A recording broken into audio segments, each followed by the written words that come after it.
কৃষকের সমস্ত কৃষি ঋণ মকুব সহ মোট ১৩ দফা দাবিতে বাঁকুড়া জেলা শাসকের দফতরে কৃষক ও ক্ষেত মজুদের বিক্ষোভ।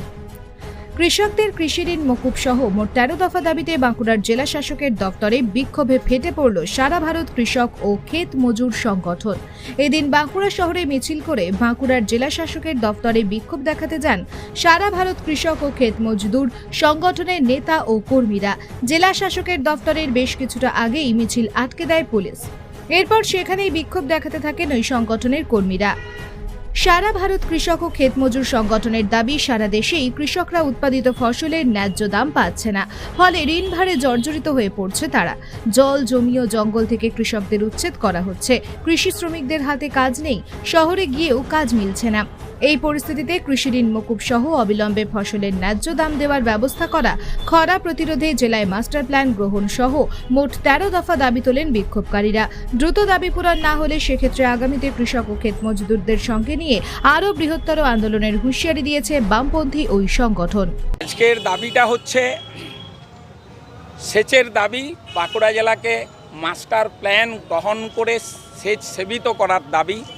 কৃষি মজুরদের বছরে কমপক্ষে ২০০ দিন কাজ ৬০০ টাকা মজুরির দাবি এবং রাসায়নিক সার সহ কৃষি উপকরণের যে অগ্নিমূল্য এবং ব্যাপক কালোবাজারি চলছে সেটা বন্ধের দাবি। তার সাথে বিধবা, অক্ষম, বার্ধক্য তাদের ভাতা প্রদানের দাবি। প্রকৃত গরিব মানুষের চিহ্নিত করে তাদের আবাস নির্মাণের দাবি। এই রকম ১১খানা দাবির ভিত্তিতে আজকের ডেপুটেশন।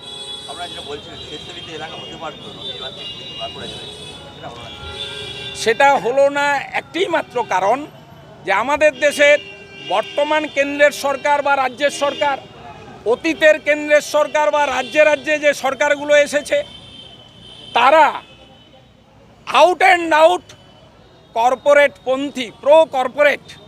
ফলে সেখানটাতে তারা টাকা খরচ করছে।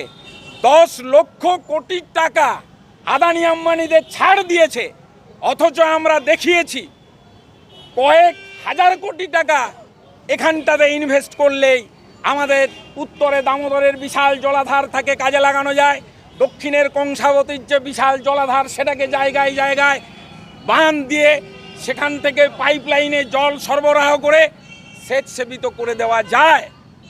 আর একটা গুরুত্বপূর্ণ দাবি যে কৃষিজাত পণ্য সেগুলো আমরা দাবি করছি যে রাষ্ট্রীয় বাণিজ্য চালু করুক, গভর্নমেন্ট কিনে নিক, লাভজনক দামে কিনে নিক এবং গভর্নমেন্ট সেটা বিক্রির ব্যবস্থা করুক। আজকে এই যে আলু, চাষিরা ৭ টাকা ৮ টাকা ১০ টাকায় আলু বিক্রি করেছে, এখন ৩০-৩৫ টাকায় কিনে খেতে হচ্ছে আম আদমিকে। গভর্নমেন্ট যদি এটা ১৫-১৬ টাকা কেজি প্রতি দাম নির্ধারণ করে দেয়, কিনে নেয়, বিক্রির ব্যবস্থা করে, তাহলে চাষিরা উপকৃত হয় এবং গোটা দেশের আম আদমি একটা নির্দিষ্ট সস্তা দামে পেতে পারে। ফলে পূর্ণাঙ্গ রাষ্ট্রীয় বাণিজ্য এটাকে বলছে যে সরকার কিনে নিয়ে সরকারি ব্যবস্থাপনায় বিক্রির যে ব্যবস্থা, এটা একটা অত্যন্ত গুরুত্বপূর্ণ দাবি। ১১ দফা যদি না মানা হয়, ইতিমধ্যে আমরা ঠিক করেছি বাঁকুড়া জেলাতে এই খরার ইস্যুতে, মজুরদের কাজের ইস্যুতে এবং এই দাবিগুলো নিয়ে আমরা অল্প একটু সময় নিয়ে, এখন মরশুমি চাষ চলছে, আমন ধান কাটার সময় চলছে, এই সময়টা একটু আমরা প্রস্তুতি নিয়ে আমরা বৃহত্তর আন্দোলন গড়ে তুলব। আমরা ঘেরাও করব ডিএম অফিস, সেজন্য আমাদের অসংখ্য গ্রাম কমিটি গঠন আমরা করছি। আর আগামী ২৫শে ফেব্রুয়ারি গোটা দেশে বিভিন্ন রাজ্যের রাজধানী শহরে অচলাবস্থার সৃষ্টি হবে। কিষাণ মজুররা ২৫শে ফেব্রুয়ারি ২০২৫ গোটা দেশে ৩০০র বেশি জেলায় তারা রাস্তায় নামবেন।